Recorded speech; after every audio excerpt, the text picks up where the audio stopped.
Hello, good morning students.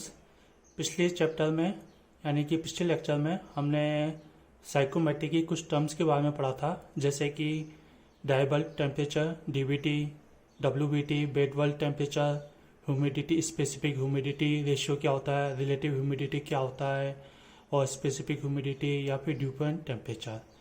आज हम psychometry chart पर डिफरेंट प्रोसेस कौन कौन से होते हैं, उनको हम शो कैसे किया जाता है उसके बारे में पढ़ेंगे।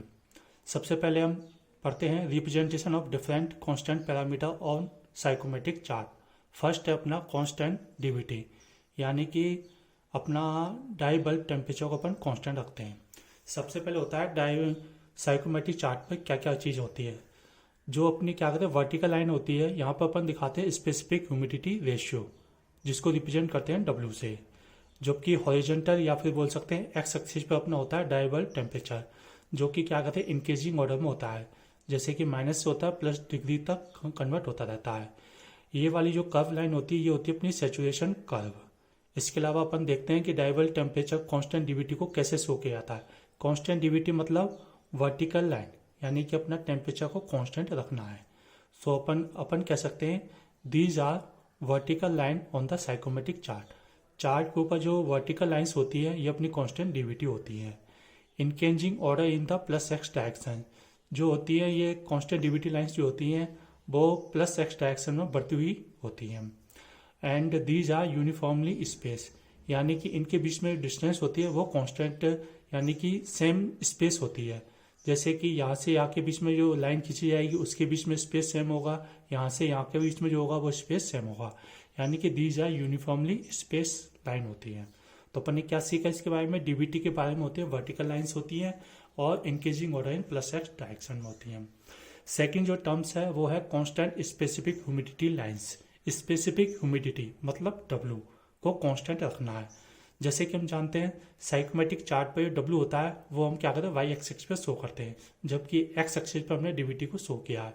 तो हमारा यहाँ जो प्रोसेस है वो है कांस्टेंट स्पेसिफिक ह्यूमिडिटी, मतलब कि ये डब्ल्यू हमारा कांस्टेंट रहेगा। So upon we can say these are the horizontal lines moving towards saturation curve, जो कि ये ह्यूमिडिटी लाइंस है, ये क्या कहते हैं अपनी तरफ सेचुरेशन कर्व की तरफ मूव कर रही हैं। And these are horizontal lines increasing order in plus Y direction. नीचे जो होती है वैल्यू कम होती है, जैसे जैसे हम वाई डायरेक्शन में ऊपर क्यों बढ़ते हैं इसकी वैल्यू बढ़ती जाती है। जैसे कि डब्ल्यू की वैल्यू हमने यहाँ पर शो किया 0.000, जैसे कि ऊपर बढ़ते जाएंगे तो 0.001, और इसी प्रकार बढ़ते जाएंगे तो 0.036, इस तरीके से बढ़ती जाती है। And these are the uniformly space, इनके बीच में भी जो डिस्टेंस होती है वो भी यूनिफॉर्म होती है। नेक्स्ट जो होती है वो टर्न्स अपना constant dew point temperature lines. Dew point temperature lines, dew point temperature lines क्या होती है, these are the horizontal lines moving away from saturation curve. जो ये होती है ये हॉरिजॉन्टल लाइंस है, जैसे कि ये है अपनी horizontal lines and moving away from saturation curve, ये सैचुरेशन कर्व से दूर भागती हुई होती हैं। ह्यूमिडिटी जो लाइंस थी वो क्या कहते हैं सैचुरेशन कर्व के नियर पहुंची थी, जबकि जो अपनी ह्यूमिडिटी लाइंस जो ड्यू पॉइंट टेम्परेचर लाइंस है ये क्या कहते हैं अपने सैचुरेशन कर्व से दूर होती हैं। And these are non uniform space, यानी कि इनके बीच में क्या कहते हैं डिस्टेंस भी सेम नहीं होती है, नॉन यूनिफॉर्म स्पेस होती है। तो हमको कैसे शो करते हैं इसको, साइकोमेट्रिक चार्ट पे सैचुरेशन कर्व पर कोई भी पॉइंट होता है उसके अकॉर्डिंग हम क्या कहते हैं एक हॉरिजॉन्टल लाइंस खींच देते हैं, वही अपनी क्या कहते हैं ड्यू पॉइंट टेम्परेचर होता है, जो कि क्या कहते हैं सैचुरेशन कर्व पर टच करता है, वो अपना होता है dew point temperature lines. Next है constant relative humidity curves. Humidity curves, relative humidity curves को कैसे शो किया जाता है, these are parallel to saturation curve. जो ये लाइंस होती है कर्व्स होते हैं ये क्या कहते हैं सैचुरेशन कर्व के पैरेलल होते हैं।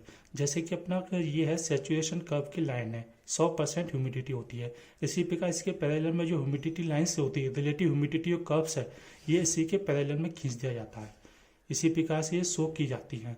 जो सैचुरेशन कर्व होता है वहाँ पर रिलेटिव ह्यूमिडिटी होती है 100%, उसके बाद जैसे जैसे हम नीचे की तरफ जाते हैं तो रिलेटिव ह्यूमिडिटी कम हो जाती है। या फिर हम कह सकते हैं कि जैसे जैसे हम सैचुरेशन कर्व की तरफ मूव करेंगे वैसे वैसे हमारी रिलेटिव ह्यूमिडिटी बढ़ती जाएगी और सैचुरेशन कर्व पर जाके हमारी रिलेटिव ह्यूमिडिटी 100% हो जाती है।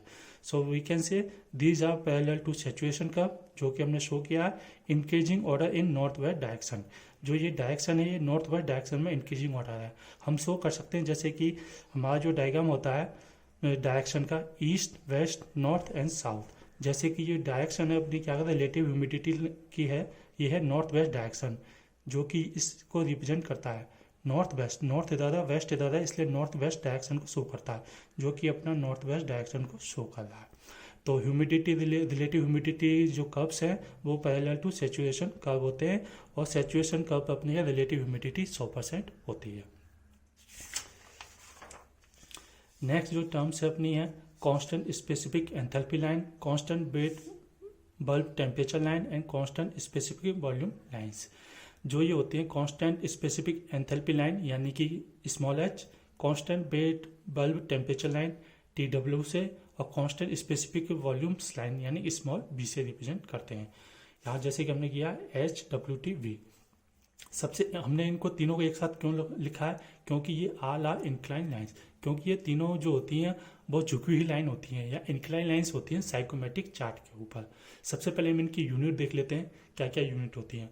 सबसे पहले स्पेसिफिक एंथैल्पी की यूनिट होती है किलोजूल पर केजी होती है। WBT होता है वो होता है डिग्री सेंटीग्रेड में होता है, और स्पेसिफिक वॉल्यूम होता है मीटर क्यूब पर केजी। स्पेसिफिक मतलब पर यूनिट मास होता है, इसी पे का स्पेसिफिक एंथैल्पी है इसलिए पर यूनिट मास होता है।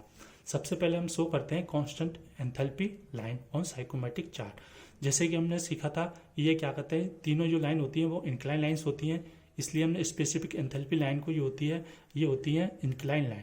ये अपना सैचुरेशन कर्व है, ये अपनी डाइबल टेम्परेचर है, इधर अपना स्पेसिफिक ह्यूमिडिटी रेशियो है जो है ये क्या कहते हैं सैचुरेशन कर्व से अपन देखेंगे तो ये इंक्लाइन लाइंस होंगी, ये मूवमेंट है इंक्लाइन लाइंस। यहाँ पर अपन देखेंगे सैचुरेशन कर्व के ऊपर एक पॉइंट दिए होते हैं स्पेसिफिक एंथैल्पी के, जैसे कि इसको क्या कहते हैं अपन इंक्लाइन लाइन को खींचते हैं तो यहाँ पे एक पॉइंट दे रखा होता है जहाँ पर अपने को एंथैल्पी लिखी होती है, जो भी क्या कहते हैं ये फ्रेम की तरह शो कर रखा होता है, तो ये अपनी स्पेसिफिक एंथैल्पी को शो करता है। तो ये हो गया अपनी स्पेसिफिक एंथैल्पी लाइन। नेक्स्ट है WBT। WBT को डिग्री सेंटीग्रेड पर कैसे शो किया जाता है। WBT ऑन साइकोमेट्रिक चार्ट, यहाँ अपना था DBT, यहाँ स्पेसिफिक ह्यूमिडिटी। जैसे ही हमने क्या कहते हैं इंक्लाइन लाइन खींची साइकोमेट्रिक चार्ट के ऊपर, जो सैचुरेशन कर्व जो होता है वहाँ पर जो टच करेगी सैचुरेशन कर्व पर, जो इंक्लाइन लाइन का जो इंटरसेक्शन है वो पॉइंट, उस पॉइंट का अपन क्या कहते हैं वो पॉइंट अपना WBT कहलाता है। उसी के संगत जो क्या उसी के अप्रोप्रिएट जो होता है DBT जो पॉइंट होता है वो DBT कहलाता है। यहाँ पे हम कह सकते हैं कि DBT पॉइंट से जो प्रोजेक्शन लेते हैं सैचुरेशन कर्व पर जहाँ इंटरसेक्ट करती है ये अपनी इंक्लाइन लाइन, वो अपना WBT कहलाता है। नेक्स्ट है HWBT and specific volume. H and WBT है, इनकी सेम डिग्री ऑफ इंक्लाइनेशन होता है, यानी कि इनकी स्लोप सेम है H एंड WBT की। जबकि वेयर एज V यानी कि स्पेसिफिक वॉल्यूम की जो डिग्री है हाईएस्ट डिग्री ऑफ इंक्लाइनेशन।